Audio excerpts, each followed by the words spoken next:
الشيطان الرجيم بسم الله الرحمن الرحيم الحمد لله وكفى وسلام على عباده الذين اصطفى أما بعد وقد قال الله تبارك وتعالى كما ورد في القرآن العظيم أعوذ بالله من الشيطان الرجيم بسم الله الرحمن الرحيم يا أيها الناس قد جاءتكم موعظة من ربكم وشفاء لما في الصدور وهدى ورحمة للمؤمنين قل بفضل الله وبرحمته فبذلك فليفرحوا هو خير مما يجمعون وقال النبي صلى الله عليه وسلم خيركم من تعلم القرآن وعلمه أو كما قال عليه الصلاة والسلام۔ محترم حضرات، ہم آج سے قرآن کریم کی درس قرآن کی مجلس کا آغاز کر رہے ہیں۔ آپ نے دیکھا ہوگا ہمارے گھروں میں ایک ایسی کتاب ہے جس کا بہت احترام کیا جاتا ہے۔ اس کتاب کو ہم عمدہ غلاف میں لپیٹ کر گھر میں کسی اونچی جگہ پر رکھتے ہیں کہ اس کی بے ادبی نہ ہو۔ کبھی کبھی گھر کا کوئی بزرگ اسے کھول کر بہت اہتمام سے باوضو ہو کر پڑھ بھی لیتا ہے، لیکن خاص طور پر بعض دینی گھرانوں میں گھر کے سب افراد باقاعدگی سے اسے پڑھتے ہیں اور بچوں کو بھی اس کی تعلیم دینے کا اہتمام کرتے ہیں،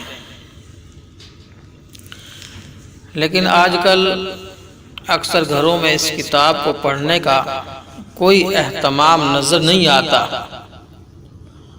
اسے محض ایک مقدس کتاب کے طور پر گھر میں کسی اونچی جگہ پر رکھ دیا جاتا ہے۔ یہی وہ قرآن ہے، یہ وہ اللہ کا قرآن ہے، وہی کتاب ہے جس کا ہم ذکر کر رہے ہیں، جو زمین اور آسمان کا خالق اور مالک اور ہمارا رب ہے۔ اور یوں تو ہم پر اللہ تعالیٰ کے احسانات اس قدر ہیں کہ ہم زندگی بھر اس کا شکر ادا کرتے رہیں، تب بھی وہ ان احسانات کا بدل نہیں ہو سکتا۔ لیکن کیا آپ کو معلوم ہے اللہ کا سب سے بڑا احسان کون سا ہے؟ ہمارے نبی کریم صلی اللہ علیہ وسلم نے بتایا ہے کہ اس کائنات میں انسانوں پر اللہ کا سب سے بڑا انعام اور سب سے عظیم احسان یہ ہے کہ اس نے انسان کو اپنا کلام یعنی قرآن مجید عطا فرمایا ہے۔ اس لیے کہ قرآن مجید وہ نعمت ہے کہ اگر ہم اس سے وابستہ رہتے ہیں تو ہماری دنیا بھی سدھر جاتی ہے اور آخرت بھی سنور جاتی ہے۔ غور کیجئے، اگر کسی شخص کے ہاتھ میں کوئی ایسا نسخہ آ جائے کہ جس کی بدولت اسے دنیا میں بھی عزت و کامرانی حاصل ہو اور آخرت میں بھی کامیابی کی ضمانت مل جائے، تو کیا ایسے شخص کے لیے وہ نسخہ عظیم ترین دولت نہ ہوگا؟ اب ہم مسلمانوں کی بدقسمتی دیکھیے، ہمارے پاس وہ نسخہ ہدایت موجود ہے جو ہمیں دنیا و آخرت کی کامیابی کی ضمانت بھی دیتا ہے، لیکن ہم اس کی عظمت سے ناواقف ہیں۔ ہماری مثال تو اس فقیر کیسی ہے جس کی کشکول میں ہیرا موجود ہو، لیکن وہ اپنی نادانی میں اسے کانچ کا ٹکڑا سمجھ کر دوسروں سے بھیک مانگتا پھرتا ہو۔ چنانچہ ہمارے لیے ضروری ہے سب سے پہلے تو قرآن کریم کی قدر و قیمت کا شعور حاصل کریں۔ قرآن کی عظمت کی شان تو یہ ہے کہ اس قرآن سے جو شخص بھی وابستہ ہوگا وہ حضور اکرم صلی اللہ علیہ وسلم کے ایک فرمان کے مطابق تمام انسانوں میں بہترین قرار پائے گا، اور جو قوم قرآن کو مضبوطی سے تھامتی ہے اسے اس دنیا میں ہی عروج عطا کر دیا جاتا ہے۔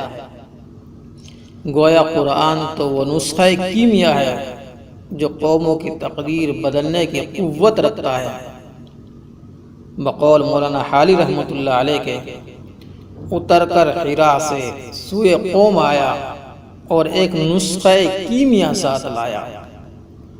لیکن یہ بھی جان لیجئے کہ اگر اللہ نے ہم پر اتنا بڑا احسان کیا ہے، اتنا بڑا فضل فرمایا ہے کہ قرآن جیسی عظیم دولت ہمیں عطا فرمائی ہے، تو ہمارا بھی یہ فرض بنتا ہے کہ ہم اس احسان پر اللہ کا بھرپور انداز میں شکر ادا کریں۔ لَإِن شَكَرْتُمْ لَأَزِيدَنَّكُمْ وَلَإِن كَفَرْتُمْ إِنَّ عَذَابِي لَشَدِيدٌ۔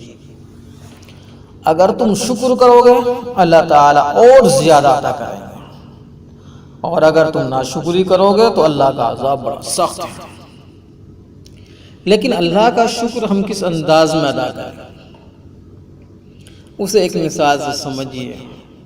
دیکھیے، اگر کسی سعادت مند لڑکے کو اس کے والد کوئی اچھی سی کتاب تحفے کے طور پر دیں تو سوچئے اس کا طرز عمل کیا ہوگا۔ وہ بچہ سب سے پہلے تو زبان سے اپنے والد کا شکریہ ادا کرے گا، پھر شکر اور احسان مندی کے جذبات کے ساتھ اس کتاب کا مطالعہ کرے گا، اور پھر اس کتاب کے مطالعے سے جو اچھی باتیں اسے سمجھ میں آئیں گی اس پر عمل کرنے کی کوشش کرے گا۔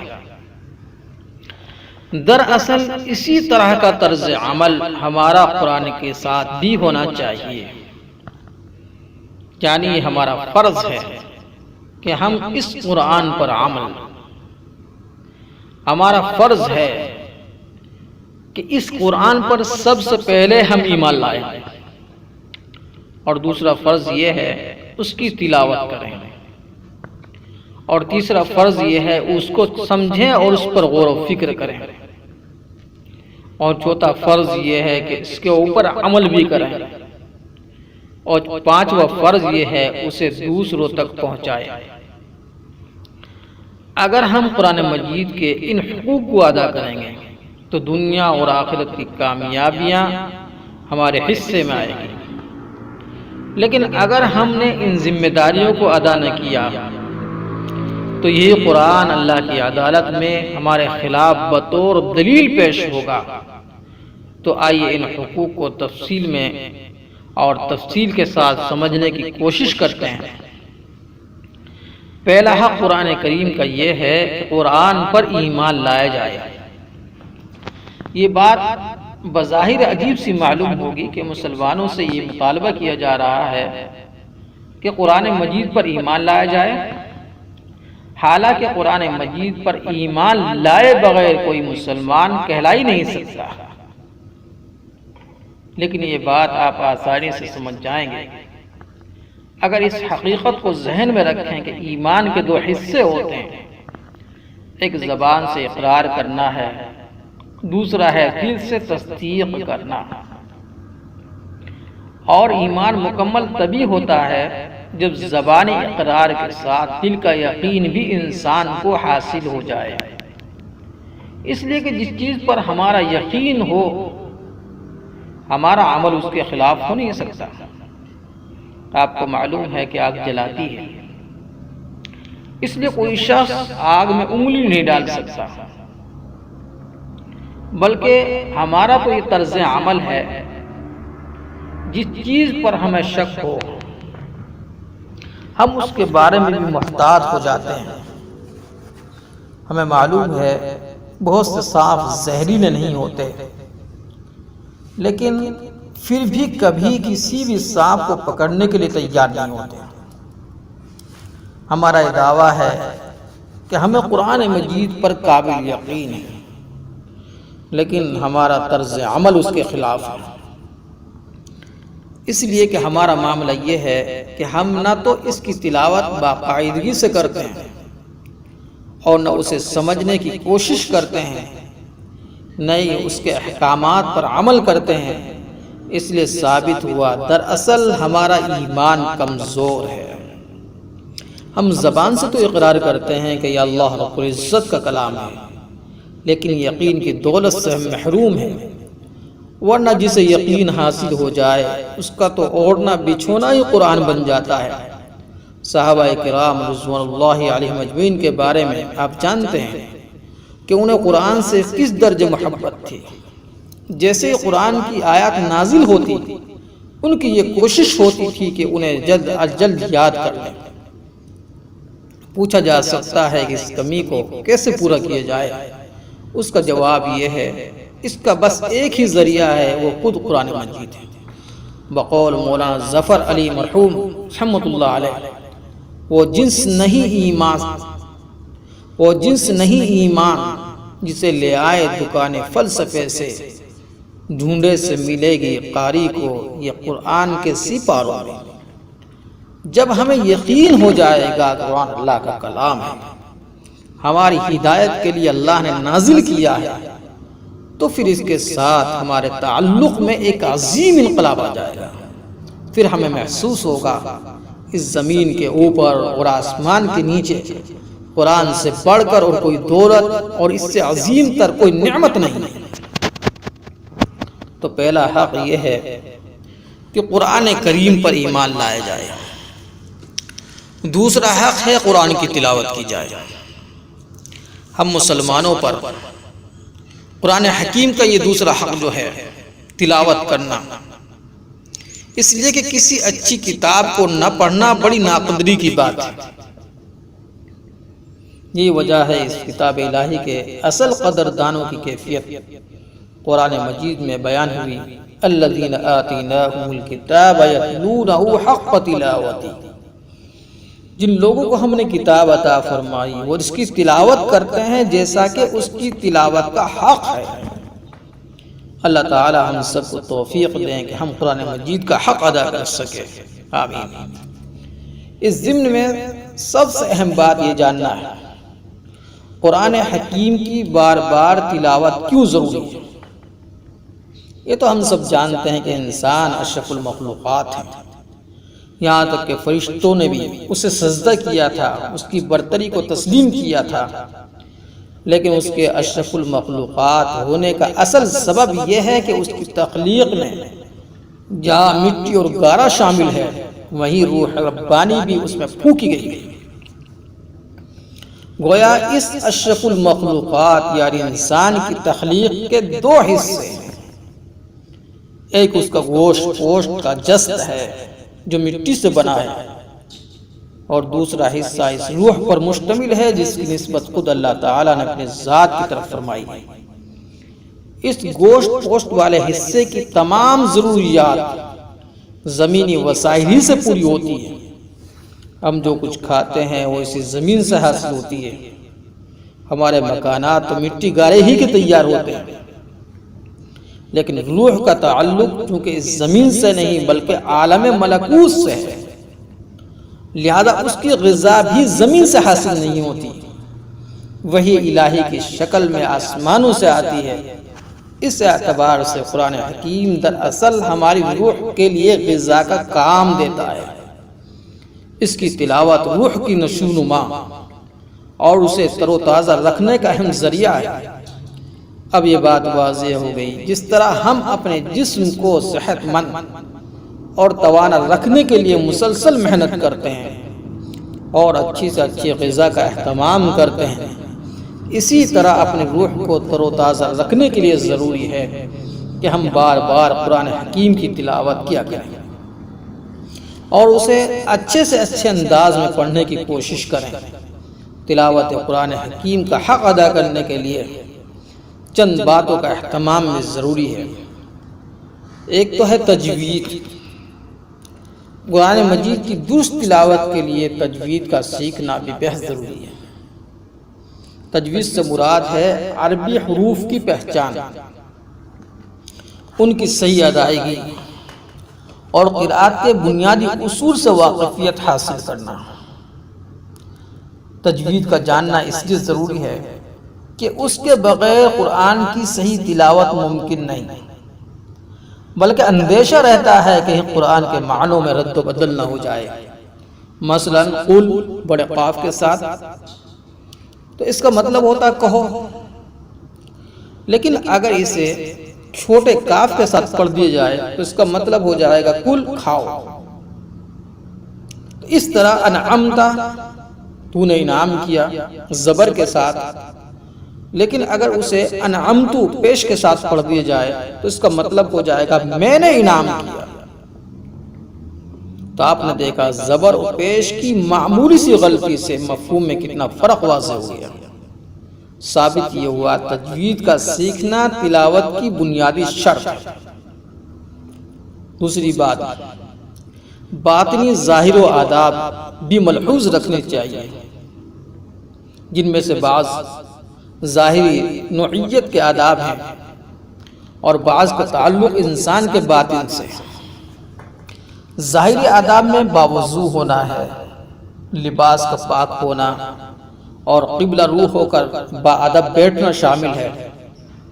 اسی طرح آداب تلاوت میں سے یہ بھی ہے کہ تلاوت کی ابتدا اعوذ باللہ من الشیطان الرجیم اور بسم اللہ الرحمن الرحیم سے کی جائے۔ باطنی نوعیت کے آداب یہ ہیں کہ دل میں اللہ اور اس کے کلام کی عظمت کا احساس ہو اور اللہ تعالیٰ کے محاسبے کا خوف، اس کے محبت کا جذبہ دل میں پیدا کرنے کی نیت ہو۔ اسی طرح تلاوت ہمیشہ ہدایت حاصل کرنے کی نیت سے کرنی چاہیے اور دل میں یہ ارادہ ہونا چاہیے جو کچھ سمجھ میں آیا اس پر عمل کروں گا اور قرآن کے تقاضوں کے مطابق اپنی زندگی کے رخ کو موڑ دوں گا۔ قرآن حکیم کی تلاوت کا حق ادا کرنے کے لیے یہ بھی ضروری ہے کہ اس کی تلاوت کو باقاعدہ اپنے روزانہ کے معمولات میں شامل کیا جائے۔ روزانہ کتنی تلاوت کی جائے اس میں کمی بیشی کی کافی گنجائش موجود ہے اور مختلف لوگوں کے لیے اس کی تعداد مختلف ہو سکتی ہے، لیکن 3 دن سے کم کی مدت میں قرآن مجید کی تلاوت کی تکمیل درست نہیں، یعنی روزانہ 10 سپارے سے زیادہ تلاوت کرنا یہ حضور اکرم صلی اللہ علیہ وسلم کے فرمان کے مطابق مناسب نہیں۔ تاہم روزانہ کم از کم 1 پارہ ضرور پڑھنا چاہیے تاکہ 1 ماہ میں قرآن حکیم کی تلاوت مکمل ہو جائے۔ صحابہ کرام رضوان اللہ علیہم اجمعین کا معمول یہ تھا کہ روزانہ 1 حزب کی تلاوت کر کے 7 دن میں قرآن مجید مکمل کر لیا کرتے تھے۔ اور یہ بات تو آپ کو معلوم ہوگی، قرآن مجید میں کل 7 منزلیں ہیں اور ہر منزل تقریباً 4.5 پاروں پر مشتمل ہوتی ہے، جس کی تلاوت انتہائی سکون اور آرام سے 2 گھنٹوں میں کی جا سکتی ہے۔ اللہ کے رسول صلی اللہ علیہ وسلم نے تاکیداً فرمایا زینوا القرآن باصواتکم، یعنی قرآن کو اپنی آوازوں سے مزین کرو۔ اس معاملے میں بھی کوتاہی پر بڑی سخت الفاظ میں تنبیہ فرمائی، من لم یتقن بالقرآن فلیس منا، جو شخص قرآن کو خوش الحانی سے نہ پڑھے وہ ہمیں سے نہیں۔ اس لیے ہمیں اپنی کوشش کی حد تک قرآن کو بہتر سے بہتر انداز میں اور اچھی سے اچھی آواز میں پڑھنا چاہیے۔ اسی طرح قرآن کریم کی تلاوت کا حق ادا کرنے کے لیے بھی ضروری ہے کہ ہم اسے ترتیل کے انداز میں پڑھیں۔ ترتیل کا مطلب ہے ٹھہر ٹھہر کر پڑھنا، قرآن کی ہر آیت پر رکتے ہوئے اس کے معنی اور مفہوم کو سمجھتے ہوئے اور اس کے اثرات کو دل میں سموتے ہوئے پڑھا جائے۔ خود نبی اکرم صلی اللہ علیہ وسلم کو شروع ہی میں یہ حکم دے دیا گیا تھا، یا ایھا المزمل قم اللیل الا قلیلا نصفہ او انقص منہ قلیلا، اے کمبل میں لپیٹ کر لیٹنے والے محمد صلی اللہ علیہ وسلم، رات کو اپنے رب کے سامنے کھڑے ہوا کرو اور قرآن کو ٹھہر ٹھہر کر پڑھا کرو۔ علامہ اقبال نے رات کے قیام کی کتنی خوبصورت انداز میں ترغیب دلائی ہے، کچھ ہاتھ نہیں آتا بے آہ سحر گائی، یعنی کہ جب تک انسان تہجد نہ پڑھے، رات میں اللہ سے نہ مانگے، تو اس کو کچھ ہاتھ آتا ہی نہیں، وہ خالی ہاتھ ہی رہتا ہے۔ تو اسی طریقے سے قرآن کی تلاوت ہی کا ایک گوشہ حفظ قرآن کی ہے۔ عام طور پر یہ سمجھا جاتا ہے کہ حفظ قرآن پورے کے پورے قرآن کو زبانی یاد کر لینے کا نام ہے، اور یہ کام کسی خاص طبقے کے لوگوں کرنے کا ہے۔ ظاہر ہے یہ خیال درست نہیں، بلکہ حفظ قرآن سے مراد یہ ہے کہ ہر مسلمان زیادہ سے زیادہ قرآن کو یاد کرنے کی کوشش کرتا رہے، تاکہ وہ اس قابل ہو سکے کہ نفل نمازوں میں اور خاص طور پر تہجد کی نمازوں میں زیادہ سے زیادہ قرآن پڑھ سکے۔ اس لیے کہ نبی کریم صلی اللہ علیہ وسلم کا معمول یہی تھا کہ آپ تہجد کی نماز میں طویل قرأت کیا کرتے تھے، بعض اوقات ایک ایک رکعت میں کئی پاروں کی تلاوت فرمایا کرتے تھے۔ لہذا ہم میں سے ہر شخص کی کوشش کرنی چاہیے، ہر شخص کی کوشش یہ ہونی چاہیے کہ وہ قرآن کا کچھ نہ کچھ حصہ ضرور یاد کرے، اور قرآن مجید کے آخری 3-4 پارے تو ہم میں سے ہر شخص کو یاد ہونے چاہیے، اس لیے کہ آخری پاروں میں سورتیں زیادہ طویل نہیں ہیں، اور عام طور پر نمازوں میں انہی کو پڑھا جاتا ہے۔ لیکن اگر کوئی شخص پورے قرآن کو حفظ کرنے کا اہتمام کرتا ہے تو یقیناً یہ اس کے لیے بڑے سعادت اور بڑے اجر کی بات ہے۔ اس کا تذکرہ حضور اکرم صلی اللہ علیہ وسلم کی حدیث میں موجود ہے۔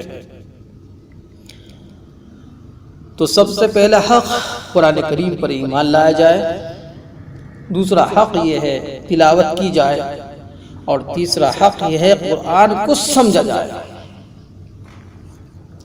قرآن مجید دنیا میں سب سے زیادہ پڑھے جانے والی کتاب ہے، لیکن یہی وہ مظلوم کتاب بھی ہے جو سب سے زیادہ بغیر سمجھے پڑھی جاتی ہے۔ ہماری برادری نہیں ہے، خدا نخواستہ بغیر سمجھے اس کی تلاوت کو کوئی ثواب نہیں۔ حضور اکرم صلی اللہ علیہ وسلم کا وہ فرمان مبارک ہمارے سامنے موجود ہے، اس میں آپ صلی اللہ علیہ وسلم نے فرمایا کہ قرآن مجید کے ہر حرف پر 10 نیکی آئے۔ پھر آپ صلی اللہ علیہ وسلم نے مثال دیتے ہوئے فرمایا الف لام میم 3 حروف ہیں، ان کی تلاوت پر 30 نیکیاں ملتی ہیں۔ آپ کے اس قول مبارک سے یہ بات ثابت ہوتی ہے کہ بغیر سمجھے تلاوت کرنا بھی ثواب سے خالی نہیں۔ لیکن ہمارے لیے قابل غور بات یہ ہے کہ وہ لوگ جنہوں نے دنیاوی تعلیم حاصل کرنے میں تمام زندگیاں کھپا دی، لیکن اللہ کے دین کو سمجھنے کے لیے بنیادی عربی تک نہیں سیکھ سکے، وہ لوگ اللہ کے ہاں کیا جواب دیں گے؟ ہم اگر دنیاوی تعلیم حاصل کرنے کے لیے 20 سال لگا دیتے ہیں اور دولت کمانے کے خاطر ہر قسم کی اجنبی زبان سیکھنے کے لیے ہر دم تیار رہتے ہیں، لیکن اللہ کے کلام کو سمجھنے کے خاطر عربی زبان سیکھنے کی کوشش تک نہیں کرتے، تو اس کا سیدھا سا مطلب یہ ہے کہ ہماری نگاہوں میں اللہ کے کلام کی کوئی قدر و قیمت نہیں۔ اپنے اس طرز عمل سے ہم گویا قرآن کی تحقیر کے مرتکب ہو رہے ہیں، جو بہت بڑا جرم ہے۔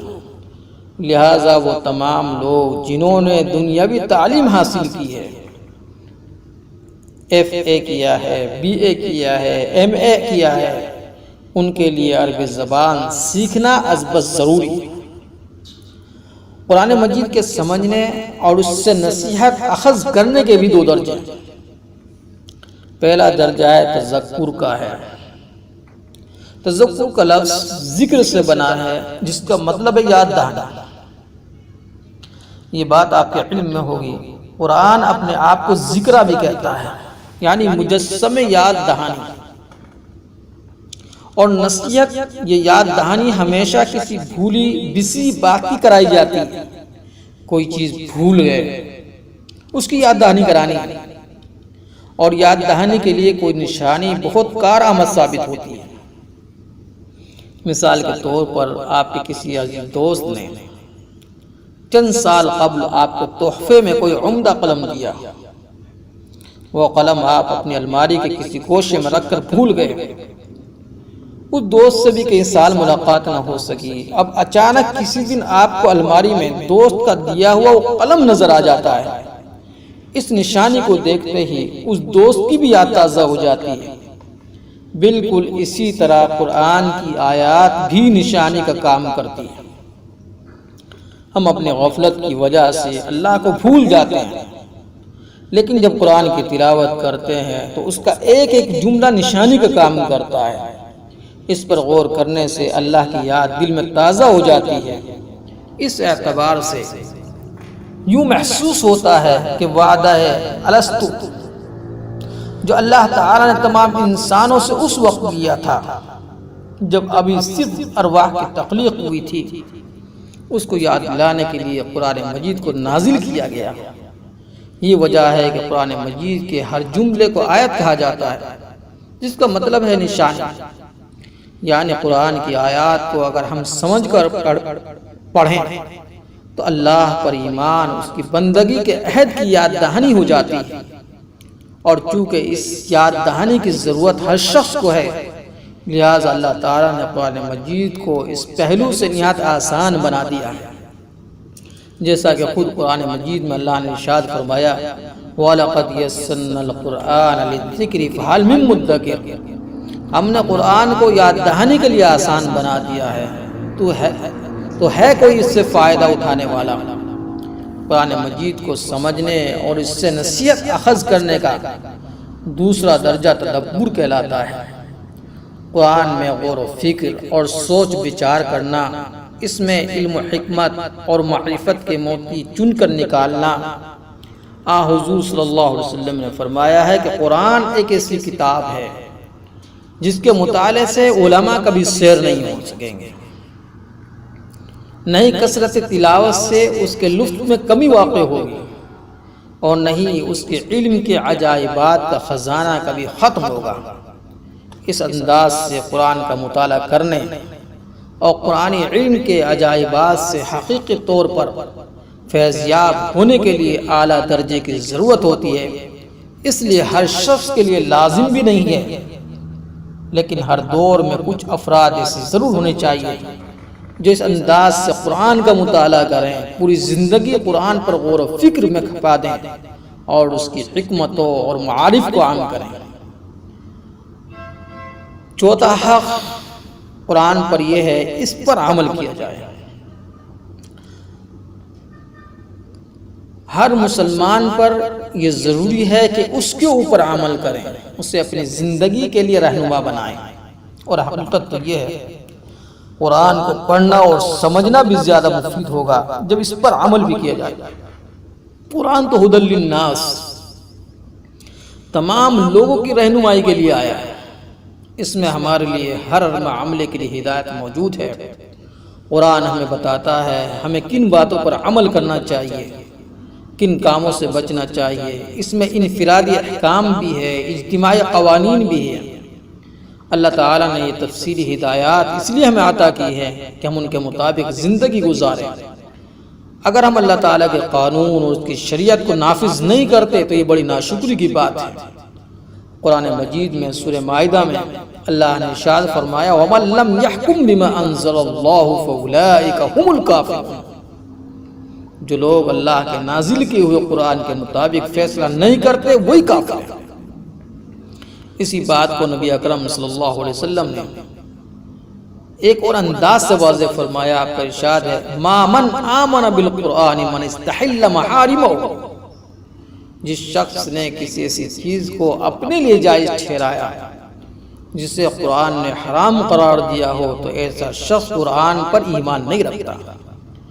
یہ ہمارے لیے بڑی چونکا دینے والی بات ہے کہ اگر کوئی شخص کسی ایسے کام کو حلال سمجھتا ہے جسے قرآن نے حرام قرار دیا ہے تو ایسے شخص کے بارے میں حضور اکرم صلی اللہ علیہ وسلم فرما رہے وہ مومن ہی نہیں۔